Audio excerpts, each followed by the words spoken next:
Hello, Namaste everyone. Under Unit 5, let us discuss about the central banking. This is session number 52, functions of central bank. In our previous class, we have discussed about the meaning, features of central bank, wherein we have understood what is the central bank and the various definitions relating to the central bank and about the features of the central bank. The objectives of this class, that is, objective is to enable the students to understand the functions of central bank. Outcome of the class, students will be able to understand the functions of central bank. Contents of this class are introduction and about the functions which are performed by the central bank. Functions of central bank. Central banks may differ from country to country in their structure and organization. ಅಂದ್ರೆ ಕೇಂದ್ರ ಬ್ಯಾಂಕ್ಗಳು ಒಂದು ದೇಶದಿಂದ ಇನ್ನೊಂದು ದೇಶಕ್ಕೆ ನಾವು ಹೋಲಿಕೆ ಮಾಡಬೇಕಿದ್ರೆ ಅದರ ರಚನೆಗೆ ಸಂಬಂಧಪಟ್ಟ ಹಾಗೆ ಅದರ ಒಂದು ವ್ಯವಸ್ಥೆಗೆ ಸಂಬಂಧಪಟ್ಟ ಹಾಗೆ ಒಂದಷ್ಟು ಬದಲಾವಣೆಯನ್ನು ಹೊಂದಿರಬಹುದು. But their functions are almost the same. ಅಂದ್ರೆ ಎಲ್ಲ ದೇಶಗಳಲ್ಲಿ ಇರುವಂತಹ ಕೇಂದ್ರ ಬ್ಯಾಂಕ್ಗಳು ಆಲ್ಮೋಸ್ಟ್ ಒಂದೇ ರೀತಿಯ ಫಂಕ್ಷನ್ಸ್ ಅನ್ನ ಪರ್ಫಾರ್ಮ್ ಮಾಡ್ತದೆ. ಒಟ್ಟಾರೆಗೆ ಹೇಳಬೇಕಿದ್ರೆ ಎಲ್ಲ ದೇಶಗಳಲ್ಲಿ ಇರುವಂತಹ ಕೇಂದ್ರ ಬ್ಯಾಂಕ್ಗಳು ಒಂದೇ ರೀತಿಯ ಫಂಕ್ಷನ್ಸ್ ಅನ್ನ ಪರ್ಫಾರ್ಮ್ ಮಾಡ್ತದೆ. Then largely these functions are regulatory in nature. ಅದರಿಂದ ನಾವು ಒಟ್ಟಾಗಿ ಗಮನಿಸಬೇಕಿಲ್ಲಿ ಈ ಎಲ್ಲ ಕೇಂದ್ರ ಬ್ಯಾಂಕ್ಗಳ ಫಂಕ್ಷನ್ಸ್ ಅನ್ನ ನಾವು ಗಮನಿಸುವಾಗ largely these functions are regulatory in nature. ಅಂದ್ರೆ ಮುಖ್ಯವಾಗಿ ಅಲ್ಲಿಯ ಹಣಕಾಸು ವ್ಯವಸ್ಥೆಯನ್ನ ನಿಯಂತ್ರಣ ಮಾಡುವಂಥದ್ದು, ಹಣಕಾಸು ನೀತಿಯನ್ನೇ ನಿಯಂತ್ರಣ ಮಾಡುವಂಥದ್ದು, ಒಟ್ಟು ಕ್ರೆಡಿಟ್ ಏನಿದೆ ಅದರ ನಿಯಂತ್ರಣ ಮಾಡುವಂಥದ್ದು, ಈ ರೀತಿ ಒಂದಷ್ಟು ರೆಗ್ಯುಲೇಟರಿ ಫಂಕ್ಷನ್ಸ್ ಅನ್ನ ಹೆಚ್ಚಿನ ಸೆಂಟ್ರಲ್ ಬ್ಯಾಂಕ್ಗಳು ಪರ್ಫಾರ್ಮ್ ಮಾಡ್ತದೆ. In the underdeveloped countries, however, whose main concern is to accelerate development of their economic potentialities, the central banks have a special role to play, which is not merely regulatory to maintain stability, but developmental and promotional one. In this context, we have to say that in the case of underdeveloped countries, or what is called developing countries, ಅಂದ್ರೆ ನಮ್ಮ underdeveloped countries ಇಲ್ಲ developing countries ಅಭಿವೃದ್ಧಿಶೀಲ ರಾಷ್ಟ್ರ, ಇಲ್ಲಿ ನಾವು ನೋಡಬೇಕಿದ್ರೆ the main concern is to accelerate development and their economic potentialities. ಅದರಿಂದ ಮುಖ್ಯವಾಗಿ ಆರ್ಥಿಕ ಅಭಿವೃದ್ಧಿ ಏನಿದೆ ಇಲ್ಲ ಆರ್ಥಿಕ ಪ್ರಗತಿ ಏನಿದೆ ಇದನ್ನ ಸ್ಪೀಡ್ ಅಪ್ ಮಾಡುವಂತ ಒಂದು ಜವಾಬ್ದಾರಿಯನ್ನ ಅದು ಮಾಡ್ತದೆ. The central banks have a special role to play which is not merely regulatory to maintain stability. ಬರೀ ಆರ್ಥಿಕ ಸ್ಥಿರತೆಯನ್ನು ಕಾಯ್ದುಕೊಳ್ಳುವಂಥದ್ದು ಮಾತ್ರ ಅಲ್ಲ, ಒಂದಷ್ಟು ಡೆವಲಪ್ಮೆಂಟಲ್ ಫಂಕ್ಷನ್ಸ್ ಅನ್ನ ಆರ್ಥಿಕ ಅಭಿವೃದ್ಧಿಗೆ ಸಂಬಂಧಪಟ್ಟ, ಈಗ ಅದು ಕೃಷಿ ಅಭಿವೃದ್ಧಿ ಇರಬಹುದು, ಕೈಗಾರಿಕಾ ಅಭಿವೃದ್ಧಿ ಇರಬಹುದು, ಇಲ್ಲ ತೃತೀಯ ವಲಯದ ಅಭಿವೃದ್ಧಿಗೆ ಸಂಬಂಧಪಟ್ಟ ಹಾಗೆ ಒಂದಷ್ಟು ಫಂಕ್ಷನ್ಸ್ ಅನ್ನ ಕೇಂದ್ರ ಬ್ಯಾಂಕ್ಗಳು ಈ ನಮ್ಮ ಅಂಡರ್ ಡೆವಲಪ್ಡ್ ಕಂಟ್ರೀಸ್ ಇಲ್ಲ ಅಂತ ಹೇಳಿದ್ರೆ ಡೆವಲಪಿಂಗ್ ಕಂಟ್ರೀಸ್ ಏನಿದೆ ಇಲ್ಲಿ ಪರ್ಫಾರ್ಮ್ ಮಾಡ್ತದೆ. The central bank generally performs the following functions. ಅದರಿಂದ ಒಟ್ಟು ನಾವು ಕೇಂದ್ರ ಬ್ಯಾಂಕ್ಗಳ ಒಂದು ವ್ಯವಸ್ಥೆಯನ್ನು ಗಮನಿಸುವಾಗ ಮುಖ್ಯವಾಗಿ ಅದು ಪರ್ಫಾರ್ಮ್ ಮಾಡುವಂತ ಕಾರ್ಯಗಳು ಈ ರೀತಿ ಇವೆ. First one, that is bank of note issue. So bank of note issue, or we may say central bank acts as the bank of note issue. ಇಲ್ಲಿ ನಾವು ಗಮನಿಸಬೇಕು, in the earlier days or in the olden days, even the commercial banks were given the power of issuing currency notes. ಬಹಳ ಹಿಂದೆ commercial banks note issue ಮಾಡುವಂತ ಒಂದಷ್ಟು ಅಧಿಕಾರವನ್ನ ಹೊಂದಿತ್ತು.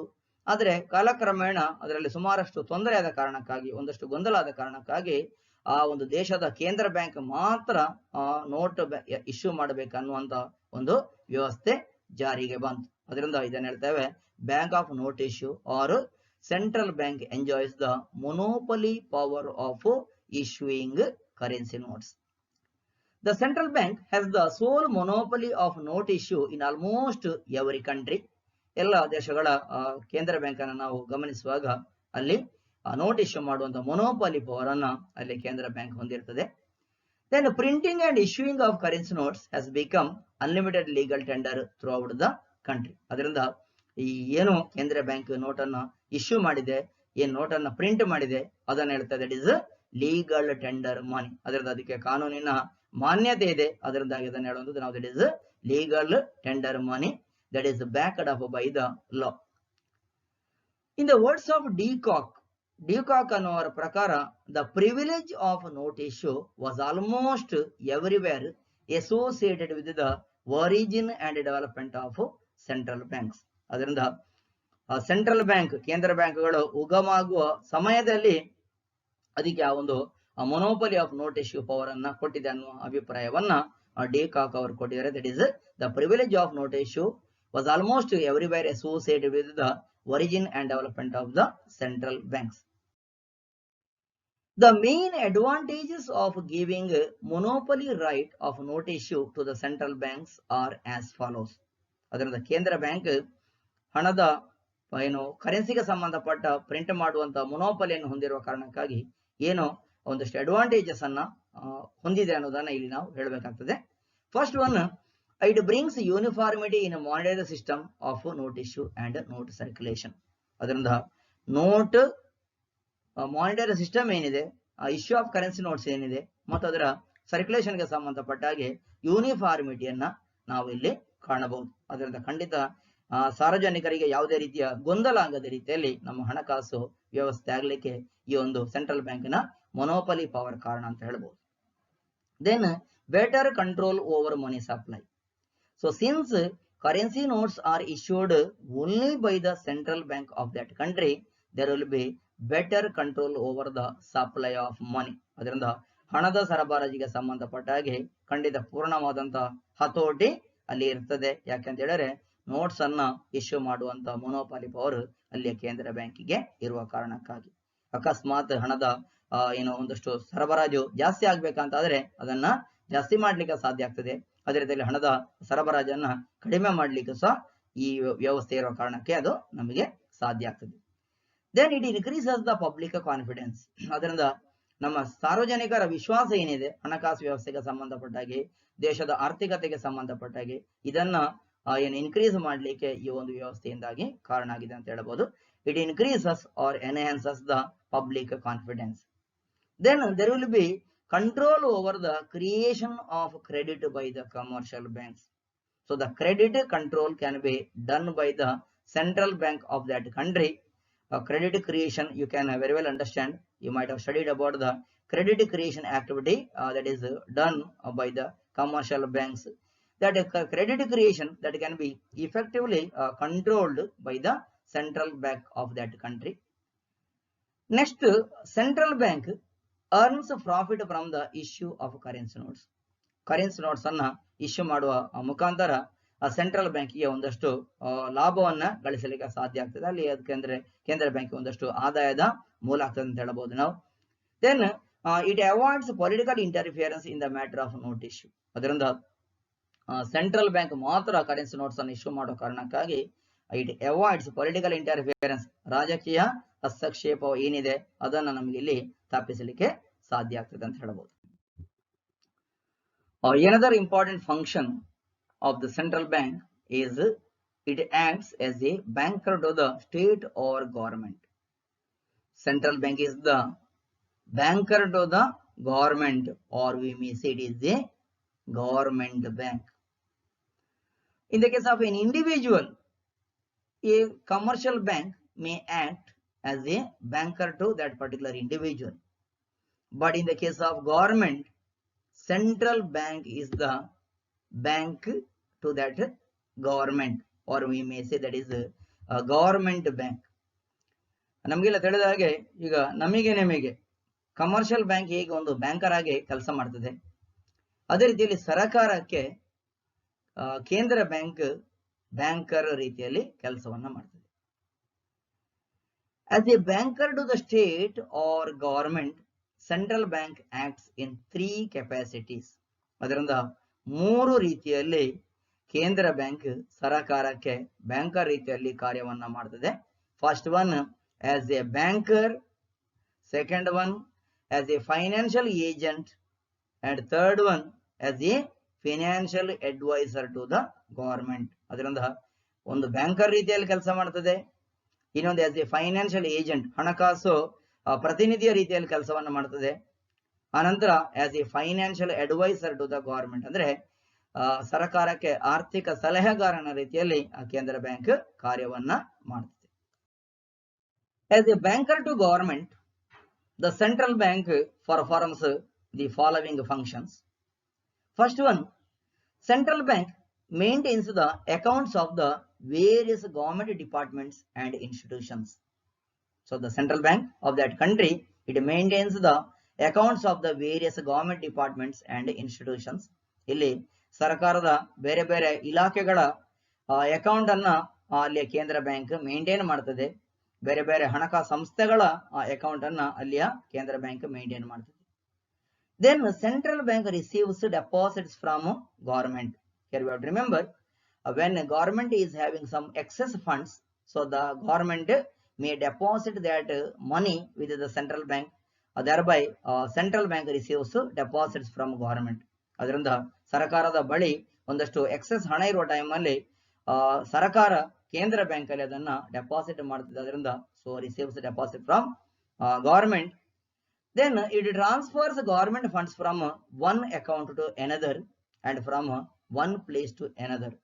The central bank of a country, it transfers accounts from one account to another. ಅಂದ್ರೆ ಬೇರೆ ಬೇರೆ ಇಲಾಖೆಗಳ ಹಣ ಏನಿದೆ ಅದನ್ನ ಒಂದು ಅಕೌಂಟಿನಿಂದ ಇನ್ನೊಂದು ಅಕೌಂಟ್ಗೆ ಟ್ರಾನ್ಸ್ಫರ್ ಮಾಡುವಂತದ್ದು, ಅದೇ ರೀತಿಯಲ್ಲಿ ಒಂದು ಪ್ರದೇಶದಿಂದ ಇನ್ನೊಂದು ಪ್ರದೇಶಕ್ಕೆ ಟ್ರಾನ್ಸ್ಫರ್ ಮಾಡುವಂತದ್ದು, ಅದು ಕೇಂದ್ರ ಬ್ಯಾಂಕ್ ಸರ್ಕಾರಕ್ಕೆ ಬ್ಯಾಂಕರ್ ರೀತಿಯಲ್ಲಿ ಕಾರ್ಯವನ್ನ ಮಾಡುವ ಇದರಲ್ಲಿ ಬರುವಂತದ್ದು. Then it makes short-term advances to the government. Here we have to remember, whenever government faces some financial difficulty, the central bank of that country makes short-term advances to the government. ಸರ್ಕಾರಕ್ಕೆ ಅಲ್ಪಾವಧಿಯ ಸಾಲವನ್ನ ಅಲ್ಲಿ ಕೇಂದ್ರ bank ನೀಡುತ್ತದೆ. In this regard, we have to understand the central bank that will not give a long-term loans to the government except certain exceptional cases. Usually short-term advances to the government. Then it collects checks and drafts. The central bank collects checks and drafts on behalf of the government.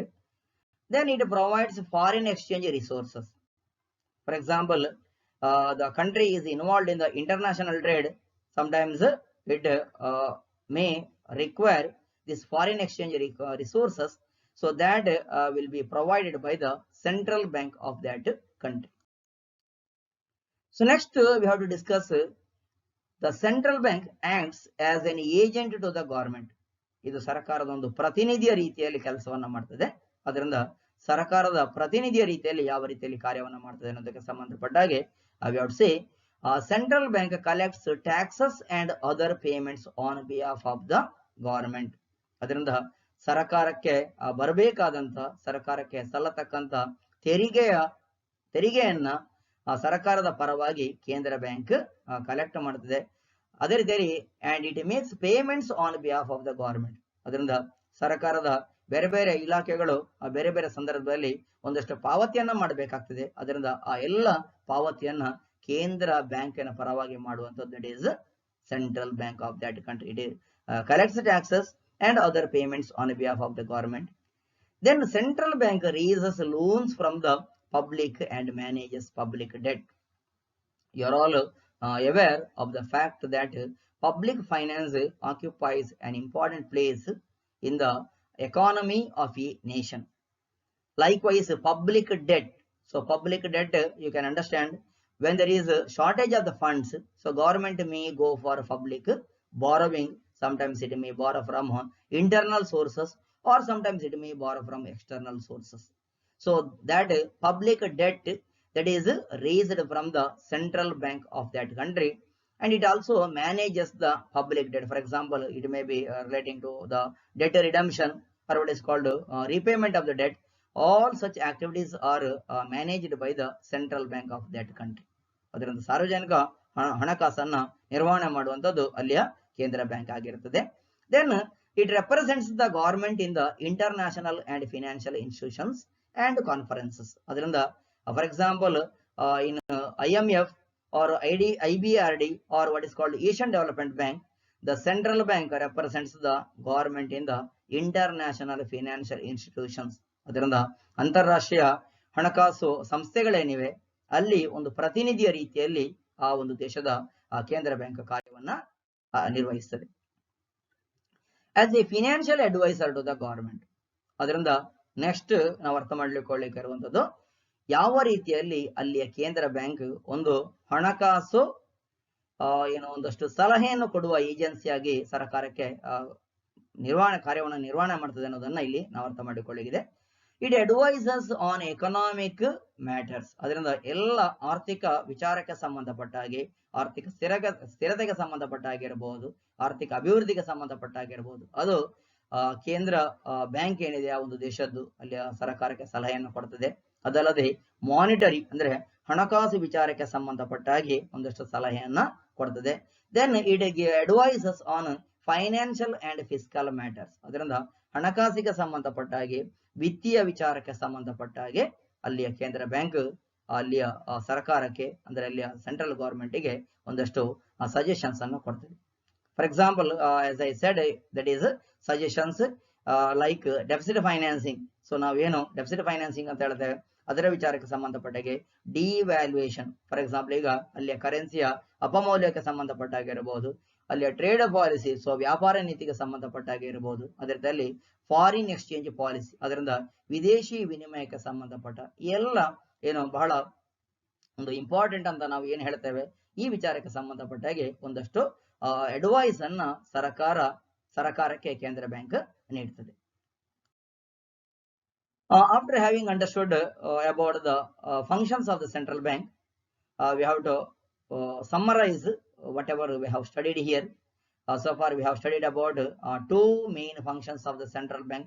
So one, that is bank of note issue. So wherein we have understood that the central bank of that country enjoys the monopoly power of issuing currency notes, and at the same time it acts as a banker to the government. ಅದು ಸರ್ಕಾರಕ್ಕೆ ಒಂದು banker ರೀತಿಯಲ್ಲಿ, ಗವರ್ಮೆಂಟ್ಗೆ banker ರೀತಿಯಲ್ಲಿ ಕಾರ್ಯವನ್ನ ಮಾಡ್ತದೆ.